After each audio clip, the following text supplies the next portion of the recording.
Han Meditation. You know, my mother, some yogi in Nandi Hills, once we went to Nandi Hills and she showed me the cave where she was initiated. She gave… that yogi gave her some mantra, I don't know who he is anyway. And she never had a picture or she wouldn't even talk, utter his name. But every day she did something with eyes closed. Right through our life, we've been her life, 4 children, husband is her life. She married at the age of 17 and that's her life. But before that, she was initiated and this yogi told her, whatever happens with your life, you must do it every day. Every day she is doing something with her eyes closed. We say, what are you doing? Say, well, this yogi gave me a mantra, I just do it. We want to know what's the mantra.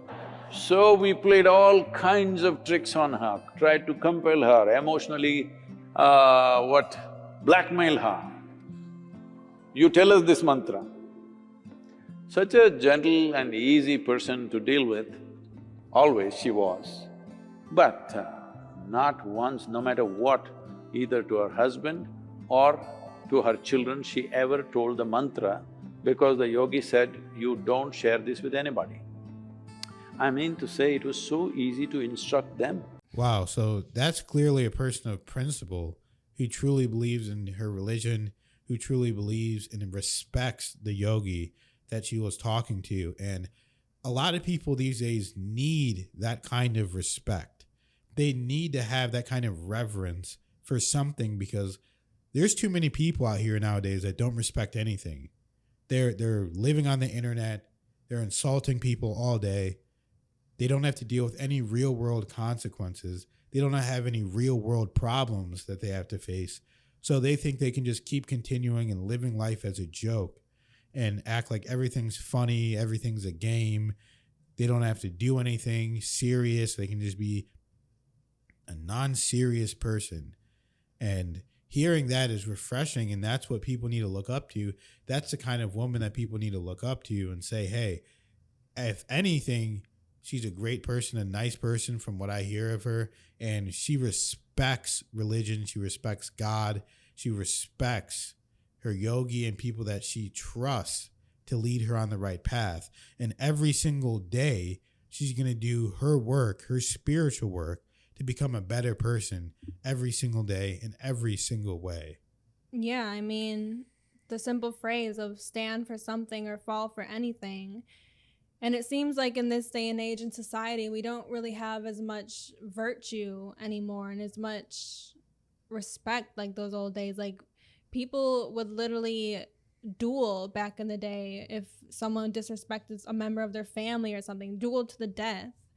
And it's just, people don't have those virtues anymore. And I think it really keeps us good in humanity. I mean, she could easily say, oh, my kids keep nagging me, bugging me. It would just be so much easier for me if I just tell them to get them off my back.